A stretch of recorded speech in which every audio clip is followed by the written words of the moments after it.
Hi, welcome to 938 Online. My name is Mark Lucenius, and I'm the lead pastor for Project 938.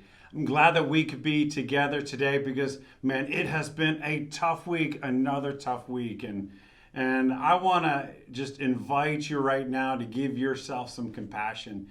If you feel like it's been a tough week and you're weighed down or if you've been irritable, there are a lot of good reasons for this. We're going through tough times. A lot of us as parents have lost the opportunity to send our kids off to school, and we've got a new set of problems to deal with. Well, with all of these challenges that we continue to face, it's all the more important that we take time like this, like we're going to do right now, to worship. We need to see a God that lives above the brokenness of the world that we live in. We need to see a God that's at work to redeem the challenges we are facing. We need to see a God that is not freaked out by the things that are maybe overwhelming us. We need to see the God who is with us. And we're going to do that today. We've got some great music today, and we've got a great message by Josh that I know is going to lift your spirits. I've got two things I'm going to share with you today that are, I think, particularly notable and new for Project 938 that I want to make sure that you get a hold of. The first one is this. We live in an either-or world, and we live in a world where we get bullied to have to choose one side or the other, and one side is suspicious of the other side, whether it's choosing between friendship or safety or all sorts of things like that. We're going to start intentionally following a both and God. We believe that God has called us to do whatever we can to stop the virus, but we also believe that our God has called us to not stop building community. We believe that connection and protection can come together. So for the next several weeks, we're going to find safe ways to come together to continue to build our community, to build friendship, to be together as a church. We've got a great service coming at the end of the month where you're going to be able to be baptized, and we're going to celebrate child dedication as well. But between now and then, we're going to do some really cool things starting on Sunday night tonight. Where we're going to play some cornhole together, and we're going to do it at social distance. We're not going to give up protection for connection, but we're not giving up connection for protection. So, hey, we are glad that you are here, glad that we can be together, and so excited that we can worship a God who works in the midst of this, who's not scared of this, and that can lead us through this. Thanks for joining us. I raise a hallelujah in the presence of my enemies. I raise a hallelujah louder than the unbelief. I raise a hallelujah. My weapon is a melody. I raise a hallelujah. Heaven comes to fight for me. I'm gonna sing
There's been a lot of chaos in my life over the last couple months. I mean, a lot of chaos. From e-learning to packing up to moving to another state to staying with different people to renovating a house to now unpacking. I mean, there's been a lot going on. And I feel for my kids because it's got to be hard to be a kid in the midst of all that stuff. There's a lot going on and your world is different and it's all being upended. And they're hearing stuff. They're hearing no a lot. They're hearing don't a lot. There's lots of stuff they can't do. It's like, don't sit on that box. There's dishes in there. Don't make a mess. We're trying to clean up. Stop taking things out of boxes. We're packing. You can't run around in here. Stop putting things into boxes. We're unpacking. It's got to be hard to be a kid in those conditions. I mean, there's moments that I feel like my kids look at me with this sweet look in their eyes. I'm 9, 7, 5, and 2 years old. And I just feel like they look up at me with like, well, Dad, we can't do that, or we can't do that. We also can't do that. So, what can we do? And that's a fair question. That's a fair question, because the truth is I feel like that too. There's a lot going on in our world right now, and there's so much that we can't do. We can't be with friends and family the way that we used to. We can't go out as much as we used to. We can't go to movies, and I love movies, big screen movies. I'd pay money to watch an hour of trailers on a big screen. You can't cough anywhere in public without getting some serious side-eye from everyone who heard you. The world right now is being held captive by a pandemic, and there's so much that we can't do. What if instead we focused on what we can do? And so we want to do that. We want to do that as a church. We want to focus on what we can do. So we're starting our new series, What We Can Do, based on the book of James. Now let me give you a little overview of the book of James. James was written by, spoiler alert, a guy named James. And most scholars believe that this James was the half-brother of Jesus. So that's a lot of pressure, because when you talk about, what you accomplished at school today, your brother is, the Son of God. That's got to be a hard bar to match. James wrote this letter to teach and to challenge Christians who were spread throughout the Mediterranean region to bring their life into alignment with God's purposes. The book of James is like that gift your grandmother gave you every Christmas, right? It's socks, it's a knit sweater, it's super practical. I mean, that's what James is. The book of James is super practical. It's a great example of how to live out faith in tangible ways. It's really where the rubber meets the road. James challenges his audience that it's not enough just to know facts, right? It's not enough. Truth has to influence our behavior and our lifestyle. James wants people to live out what they say is true, to, as he says in James 1:22, to move beyond just hearing and instead be a doer. Now, we need some good news right now because there's a lot of bad going on. People are going through some very, very difficult stuff right now. Some of us are struggling financially. Some of us have lost jobs. Some of us are struggling with loneliness and isolation. Some of us are dealing with a severe illness. Some of us are coping with the loss of a loved one. When we experience things like this, we can't help but struggle. We ask big questions like, why does God allow suffering and pain? Why doesn't God just fix this and make it better? If God really loves me, why isn't he doing something? What would you say to someone going through something like this? What would you say to a friend who's going through a tough time, a trial, a period of suffering? What would you say to yourself? Well, we're going to look at what James says about this right now. Read along with me. James 1, verses 1 to 5. James, a servant of God and of the Lord Jesus Christ, to the 12 tribes scattered among the nations, greetings. Consider it pure joy, my brothers and sisters, whenever you face trials of many kinds, because you know that the testing of your faith produces perseverance. Let perseverance finish its work so that you may be mature and complete, not lacking anything. If any of you lacks wisdom, you should ask God, who gives generously to all without finding fault, and it will be given to you. Some big ideas here. I mean, it's a really significant, right at the top of the book of James, this really significant thing. How in the world are we supposed to consider it joy? How are we supposed to be joyful when we encounter trials? Because Pure joy here means full and complete joy, overflowing joy. If this is your joy cup, it's like totally filled to the brim and it's pouring over your hands and it's like pooling on the floor. There's so much joy there. You have no more room for joy. There is so much joy. How do we have that much joy when we face trials of many kinds? And that language is the flavor of being surrounded by trials. Well, I think it's helpful to understand what James means about trials. So what are these trials that he's talking about? They're unexpected and unwanted things. Unexpected and unwanted. The idea behind this word is to prove the quality or worth of someone or something through adversity. James talks about whenever you face trials, and that's a hard phrase if we're really honest, because it doesn't say if you encounter trials, it says whenever. It says that trials are coming, baby. Trials are coming. You better be ready for it. So buckle up and dig in. Pain, suffering, hardship, difficulty, trials are a reality of the broken world we live in. We don't get an escape from trials. But they're not without value. God is still in control when this stuff happens, and there can be purpose in the midst of it. And that's why the language here is testing, when our faith is tested and approved. That's the goal. Think of this as God giving us this pop quiz, but unlike that, we've all had that one teacher that would give you a pop quiz, and it's like all they wanted was to catch everybody. All they wanted was to say, all right, quiz today, and have everybody pull up their pencils to just put their heads down because they knew they weren't going to fail. God is the benevolent professor who gives this quiz but wants us to succeed, delights in us succeeding, looks forward to us succeeding. God wants us to pass this test. God wants us to be approved. And that's important because simply testing something does not develop perseverance.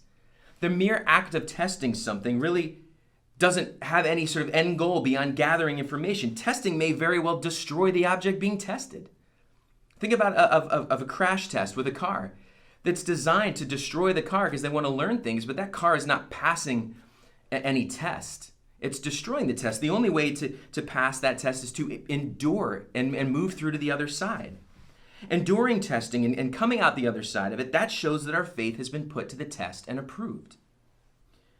That's the flavor of the language here, having stood the test. It's really used to describe the successful testing of precious metals and coins to prove their value, to prove their worth. One writer says it like this: trials have a purifying quality. They are the arena in which and the process through which something good develops. And that's kind of crazy because if we're really honest about this, nobody wants trials. Nobody wants trials. To respond to trials with joy seems utterly ridiculous. Imagine one of your closest friends coming up to you and sharing with you their life is falling apart.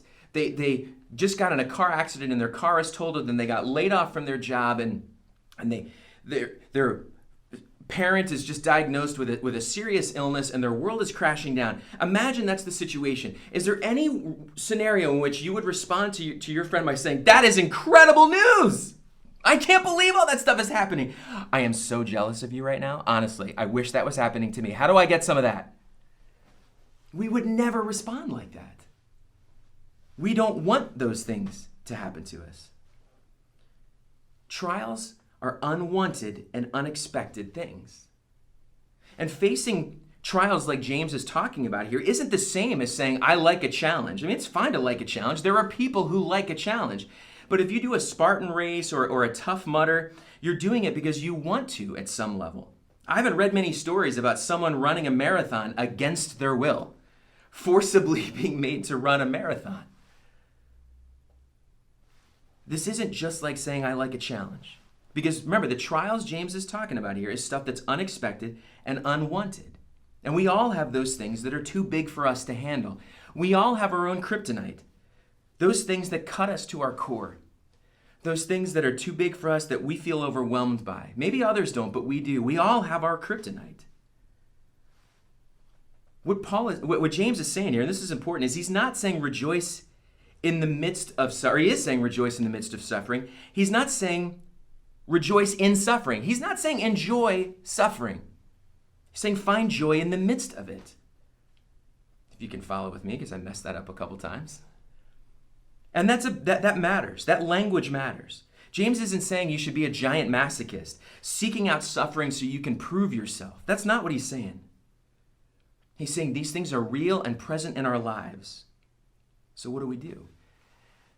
But if we're real and we really look at our lives, I think we would say we run from trials. We resent them. We try and avoid them. We can't wait for them to be over. We don't want to be uncomfortable. We don't seek out those situations. The first thing we often ask when we experience a trial is, why me? Why does God allow suffering and pain? Why doesn't God just fix my life? Why do we often run from these trials? Why do we try and avoid them? I think we can be seduced by a false gospel because we want to believe that pain and suffering and trials aren't part of the deal. But they are. And they are for good reason. Romans 5, verses 3-5 tell us, we can rejoice too when we run into problems and trials, for we know that they help us develop endurance. Similar idea to what James just said. And endurance develops strength of character, and character strengthens our confident hope of salvation. And this hope will not lead to disappointment. For we know how dearly God loves us because he's given us the Holy Spirit to fill our hearts with his love. We can have confidence, great confidence, because it won't lead to disappointment because God is present in this. God is at work in this. We can rejoice and experience joy in trials because we know that good things come out of it. I love the way this is written because there's some absolutes here. James is saying in verse 2, consider it pure joy whenever you face trials. He's like, you're going to face trials because you know that the testing of your faith produces endurance. There's an absolute statement. You know that this is what happens next. The only conditional statement comes at the beginning of verse 4 when it says, let perseverance finish its work. The only thing that we have to do is to allow God to work in our lives that way, to not fight him, to not resist him. And that's why we can consider trials an opportunity for great joy. We can consider it pure joy because trials are capable of developing perseverance. They're opportunities for us to be stretched and grown. The question that trials answer about our faith is, will my faith persevere when things get hard? Trials will shatter false cultural faith. If it's not real, it'll break under the slightest pressure, but trials will strengthen real, genuine faith. And that kind of perseverance is a really, really good thing. We learn about ourselves and God as we go through hardship. We learn about what we believe about God, about ourselves, about others. It's revealed through trials. And we grow as we struggle through those things, as we struggle through hardship and as we stand against persecution. That's how we develop spiritual stamina. That's how we do that. I hate to admit it, but it's true. I worked out with a friend of mine 2 years ago when I was in Indiana. He's the kind of guy that's like, it was hard for me to ask him because he was college athlete, is like in phenomenal shape, but he's such a nice guy. He was like, yeah, come work out with me. And it was humbling because he would do like an exercise and then he would change the weight for me and it would be like half what he just did. But he was so encouraging about it. And I was doing this because it's the right thing to do, because it's like I want to not be in like terrible shape. I want to be able to dance with my daughters at their weddings. And he would say to me, he's like, you're going to feel better. You're going to see your energy level change. Trust me. And I was like, no, it's not going to happen. Just the right thing. I should do it. And what was frustrating to me is he was right. I didn't want to do this thing. I didn't want to be sweaty and miserable and like have to shower for twice as long as I'm just like so gross because this was so hard. He was right. I did feel better. I slept better. I felt better about myself. Like he was right. Doing this hard thing was worth it. It had great value I didn't want to admit. I wouldn't have gotten to experience those benefits if I wasn't willing to do that. And that's the value of us going through these kinds of trials, as we develop that perseverance and it has a richness in our lives. Perseverance must finish its work points to progress and development. That sense of spiritual maturity. We grow in ways we're not going to otherwise. And that maturity, that's a big theme in James. He keeps coming back to that. It's framed as an imitation of God, the development of the character traits of God within ourselves. And he even says, if we need wisdom, we should ask, right? If we let perseverance work itself out in our lives, then we will be mature and complete, not lacking in anything. But if we are lacking something, we can ask God for wisdom and he'll grant it because God is gracious and loving and wants to meet us there and speak to us. And the wisdom here is God-given understanding of the nature and purpose of trials and knowing how to meet them victoriously. Because God wants us to achieve this. This testing is really the idea of that which is tested and approved. That's what he wants for us, to be approved, to come out the other side of that well. Enduring this testing and coming out the other side of it shows that our faith has been approved that way. And I think we understand that principle about trials at a human level. We understand the idea that things that are worth doing are often hard. I find it interesting that we celebrate difficult things. We make movies about difficult things, but we often want to avoid those same things in our own lives. The very thing that will move us when we watch someone else overcome, we don't want to experience for fear of what will happen. Now, I don't mean we're not willing to work hard. I mean, I can't remember ever talking with someone that really wanted difficult things to happen to them and their family. Nobody's seeking out trials. Nobody's putting this on their list of New Year's resolutions. All right, 2021, I want my life to be a dumpster fire. We're not asking for those things. Trials develop perseverance.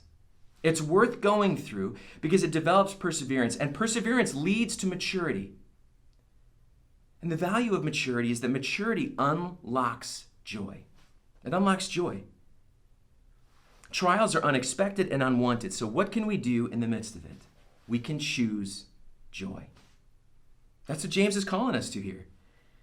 Now, one pastor describes joy this way. Joy is the settled assurance that God is in control of all the details of my life, the quiet confidence that ultimately everything is going to be all right, and the determined choice to praise God in every situation. Joy, biblical joy, the joy James is talking about here is being content. It's a deep satisfaction and a sense of fulfillment. It's finding meaning where you are instead of being consumed by wanting more, by wanting different, by wanting extra. It's trusting God in God and resting in him, regardless of what's going on in your life. Joy is the outward manifestation of inward peace and satisfaction. So we can choose joy for two reasons. The first is that joy is based on the future and not in the present. Joy is based on the future and not in the present. Joy is not just happiness. It's more than that. It's deeper than that. It's richer than that. It's something you experience. It stirs the soul. It's a state of being. Inside Out is it's my favorite Pixar movie ever. And I love that when they have the emotions inside of this little girl's head, it's not happiness, but joy. Happiness is often because of circumstances. I love sneakers. Love sneakers. I have like a borderline unhealthy attachment to sneakers. And when I order a new pair of sneakers, it's super exciting because you get to check the tracking information. You're just like, oh, I can't wait till they get here. I'm super excited. And then when they come, you're like this new sneaker smell and just like open the box. It's like, oh, this is great. But that feeling goes away after a while, right? I mean, that's why the feeling of a great Christmas present wears off. Because it's not a deep and lasting joy. It's situational. We get to experience that rush in the moment. Happiness is often because of circumstances. Joy is often in spite of circumstances. Joy is often in spite of what's going on in our life. Joy is finding contentment regardless of what's going on. It's more than just a temporary happiness. There's an aspect of a rightness in the soul to joy. Joy is rooted in a perfect future, not in a pain-free present. Right? Joy is rooted in a perfect future, not in a pain-free present. Happiness is good. Don't get me wrong. I'm all for happiness, but joy is better. Joy is better. Happiness needs to be constantly fed. Joy is self-sustaining. It's a bottle of water versus a natural spring. Right? Happiness is a cup where joy is a faucet. When I think about when I felt kind of this rich joy in my own life, I think about becoming a father for the first time. That was just a nuts moment. After they do that little NASCAR pit stop with the baby where they're checking everything, sucking stuff out of their nose and stuff, they put him in the warmer. The nurse told me, you can go over and see your son. And I started walking over to see this baby, and I said to myself, hello, son. And I felt like a part of my heart unlocked that I didn't even know was there. I love my kids so much. I take great joy in my kids, and that matters. Because if I were just happy with my kids, the moment they disobeyed, their disobedience would change how I feel. But because I take great joy in my kids, their behavior doesn't change my attitude towards them. No, I mean, listen, let's not get crazy. They may drive me absolutely bananas at times, and they do. But I take great delight in them because I love them dearly, and I'm deeply satisfied to be their father. Folks, that's a small picture of how God feels about us. He takes great delight in us. The good news of Jesus gives us hope in all situations, always. If the definition of joy is great delight or happiness caused by something exceptionally good or satisfying, Jesus is that exceptionally good thing. Jesus is God who stepped into time, who lived the life we should have lived and died the death we should have died. Jesus experienced the ultimate trial of death on a cross so that we don't have to experience trials forever. Jesus is our ultimate hope. We can look at hardship and difficulty and know it's not going to be forever because Jesus has secured our eternity. Jesus has secured our future. Joy in the midst of trials is not a natural thing, folks. It's not. It sounds crazy because it's not something we can do on our own. It's something only Jesus makes possible. I'm a huge Eagles fan. Huge Eagles fan. And a couple years ago, I had something on. I worked all day Sunday. I had something at night. I'm wrapping up around 8 o'clock, and the Eagles had a 4 o'clock game, so I had DVR'd it. Can't wait to watch it. And I told everybody, "Don't tell me the score." I'm like, "La la la, don't tell me the score. Don't tell me the score. I don't want to know. I don't know the score." I walk out to my car at 8:30, and one of our volunteers, who are good friends with us, walking out to the car as well. And I was like, "Yeah, I got to run home. I want to watch this game." And she says to me, you don't have to hurry. No rush." I'm like, "Why?" She's like, because it's a blowout. You're not going to miss anything." And I could not believe it. I'm like, "You just told me this guy. You told me they won. I didn't want to know. I had made it this whole time without knowing who won. And now you tell me as I'm about to get in the car?" Oh, I was so frustrated the whole way home. Just driving home, just talking to myself. Just like, but you know what's interesting? I watched the game differently. Because I knew that the Eagles won, I watched the game differently.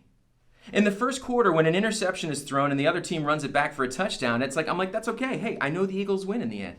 I'm not worried. In the second quarter, when they're down by 2 touchdowns and it looks like there's no way they're going to come back from this, I'm like, that's okay. That's okay. I'm not worried. I know how this turns out in the end.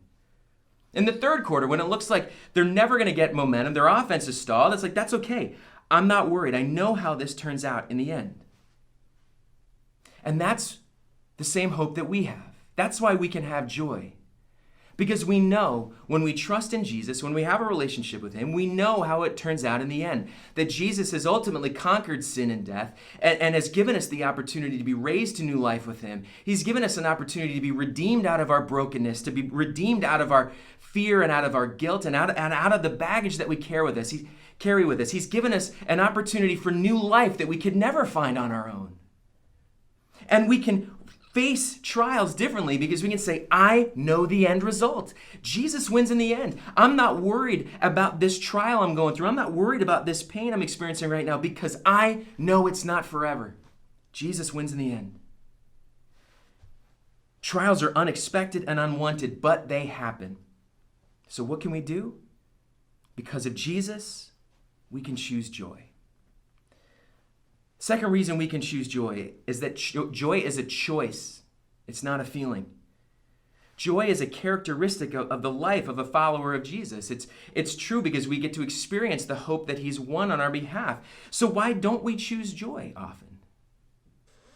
I think part of the reason is our world seeks joy, but the wisdom of this world does not allow us to find it. We want it, we crave it, but we don't know where to look for it. And in its place, we substitute happiness and we substitute pleasure for joy.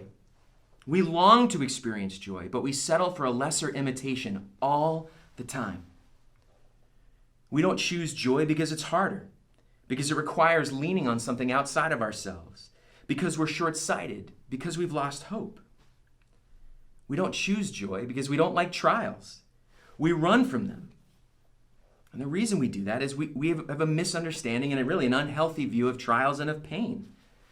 Some of us believe that being a Christian means that life will be all sunshine and lollipops from here on out. We're like, all right, man, it's going to be great. Life's going to be good. No more difficulty. Woo! But that's just not how it is. But hang on, some of you might be saying, hang on, the Bible says God won't give you more than you can handle. So surely I won't experience difficulty. But I have bad news for you. That's literally the opposite of what the Bible says. That not only will God not give us more than we can handle, God will consistently give us more than we can handle. God will take us to our limit and one step further, because it's in that final step that we have to live out faith. We have to trust Him. We have to say, I can't do this on my own. God, I need to lean on you. If God doesn't give me anything that I can't handle, then I don't need God. But man, there's so much in my life that I can't handle. And I'm grateful because when I can step out of the moment, because in the moment it's pretty miserable, but when I can step out of the moment, I realize God loves me enough to do whatever He needs to do to get my attention. That God is trying to say, Josh, take your hands off the wheel and let me take over. I want to take you to beyond your limits so you realize you cannot do this on your own. I want you to trust me. That's really what He's saying. We expect that life will be easy and that our needs will be met the way that we want them to be met. And that's why in times of trial, one of our first questions is, why is this happening to me? The implication there is, I don't deserve this. I deserve better. We want to react out of emotion and hurt and pain instead of intentionally pausing, looking to God and trusting Him when things don't make sense to us. And that sense of entitlement prevents us from seeing God's provision for what it is. We see the good in our lives as the result of our labors and not the fruit of God's blessing. We have an expectation of God. God owes me in some way. We expect to not have to deal with hard things like disease and mental illness. We expect to have well-behaved children, which if I'm honest with myself, I gotta think, really? Was I? No, my parents have lots of stories. We expect to have prayers answered immediately and in the exact way we wanted. We expect to have kids. We feel entitled to be married. When the things that we want don't happen, we get hurt and frustrated and bitter. Expectation causes us to miss out on the incredible things that God has done and is doing for us. God has to break down the old broken structures in our lives and replace them with something newer and better. And while that is a painful process, it is a good process. It is a healthy process. A broken bone that heals incorrectly has to be rebroken. That is painful, but ultimately it's the only way that it leads to healing. C.S. Lewis describes it like this. He's talking about the way that God challenged him and worked in his life, his own spiritual dismantling after the death of his wife, Joy, by saying, God has not been trying an experiment on my faith or love in order to find out their quality. He knew it already. It was I who didn't. In this trial, He makes us occupy the dock, the witness box, and the bench all at once. He always knew that my temple was a house of cards. His only way of making me realize the fact was to knock it down.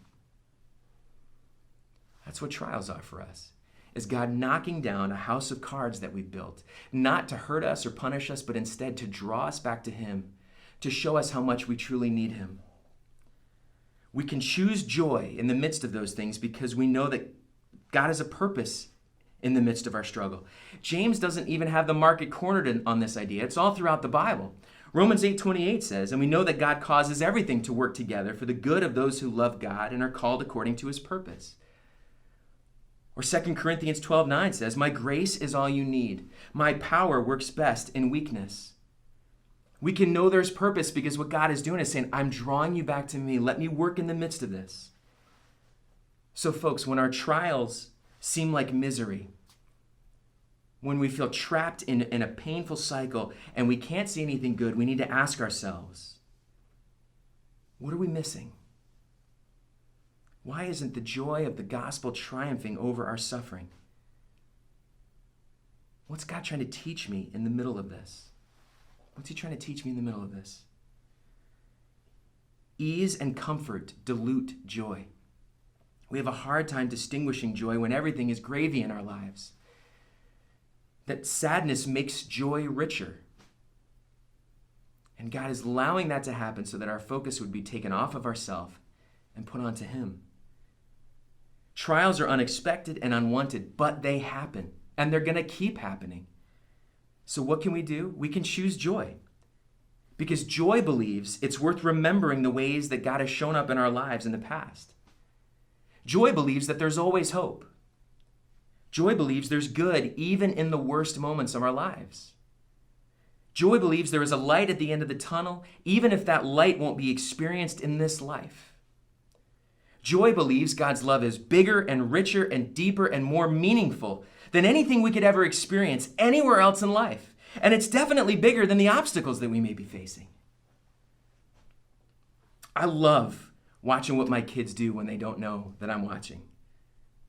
There's such innocence. They find joy in the simplest of things. Honestly, there's times where it's like, apparently all we needed to do was just get a stack of boxes and you guys would be fine. We can get rid of all the toys. They don't need adults to tell them that there's a world of better stuff out there and all that they're missing out on. And all they need is if they just had more money and access to an Amazon account, they could get it all. I wish I was more like that. If I'm honest, I wish I was more like that. It's made me think through, when did I lose that? Adulthood. That's when. That's when I lost it. Because that's when responsibilities and obligations and expectations took over. Because when I was young, I knew someone was looking out for me, caring for me, making sure my needs were met. Well, you know what? God is doing that for us right now. He wants us to look to Him, to remember that He provides for us, to trust that He will continue to care for us so we can enjoy Him. So how do we pursue joy in the midst of this? How do we choose joy? I want to suggest 4 simple things. 4 simple things. The first is pause. How do we choose joy in the midst of trials? Pause. Don't allow the pain of the moment to drive you. Pause and stop the runaway trains of anger and hurt and sadness and bitterness before they consume you. Pause. Second thing is look. Look around you. Look who's walking with you in the midst of it. We are so quick to feel like we're alone and lose the sight of the fact that there are people who are with us in the midst of our hard moments. And if they aren't, then let's look around and invite them into it with us. Who's there to support you and come alongside you and encourage you? And also take a moment and look at the good in your life. We are so quick to forget. Take a moment and look at the good. Even just simply writing down the ways that God has blessed you or the good things in your life can help to turn your brain around. The third thing is remember. Remember. Remember that even if everything is coming apart around you, even if you feel incredibly alone, God is bigger than what you're going through. He's not caught off guard by what you're experiencing, and He loves you more than you can imagine. And we need to remember that because, man, we're quick to forget. And the fourth thing is trust. Trust that God is with you in your trial. Trust that He knows what's best for you.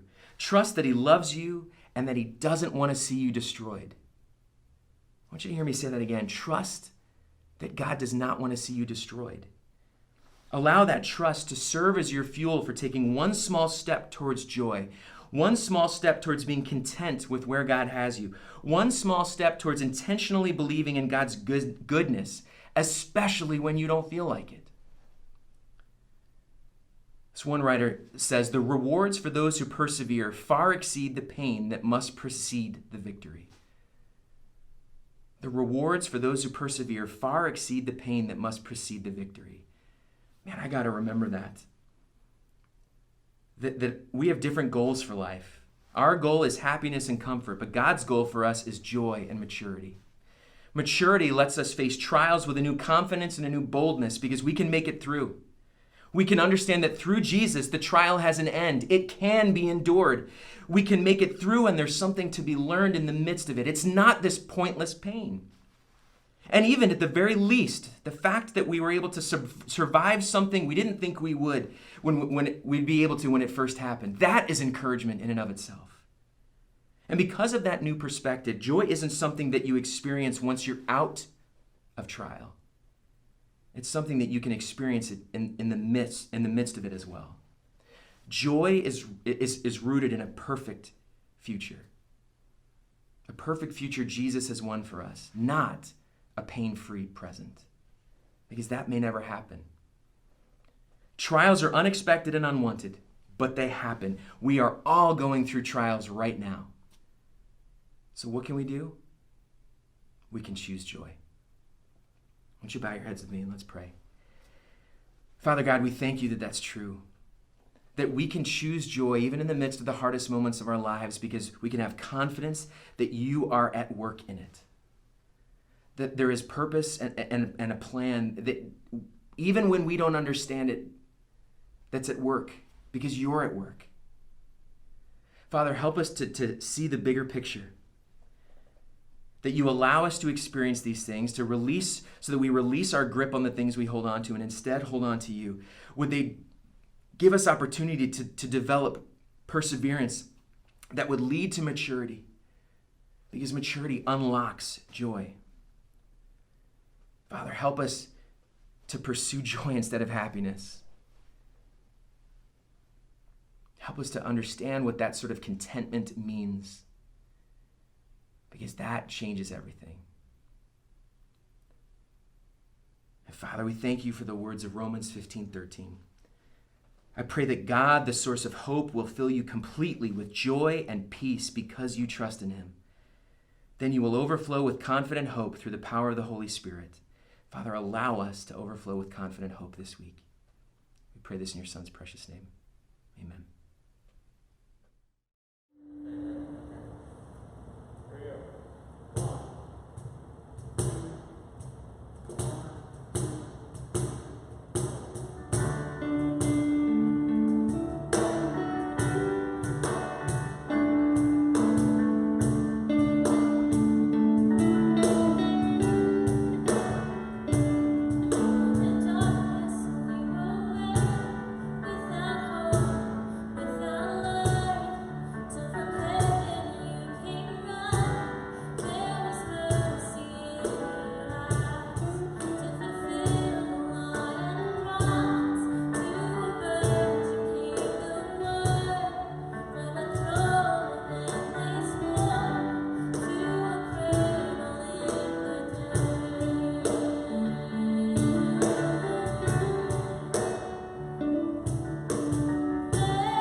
choose joy. That is a message that I need to hear every single day. To be reminded that what God has done in me is stronger than anything that could come against me from the outside. I mentioned two things that I wanted to share with you about Project 938. The first one is that we're following a both and God right now. We're going to choose connection and protection. We are not going to allow the virus to extend among us as far as we can control it.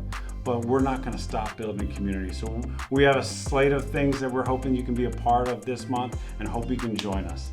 The second thing is this, is that we recognize that we are at an unprecedented moment where we can grow in our faith.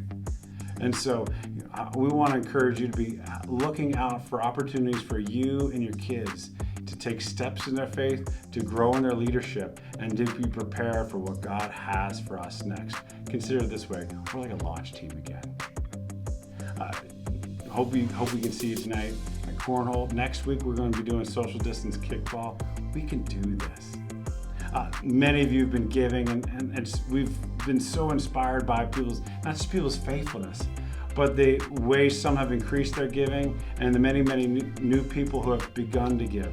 That's going to be an important part of who we are as a church and our capacity to continue to serve and bless our community. Thanks so much for joining us for 938 Online. Have a great week.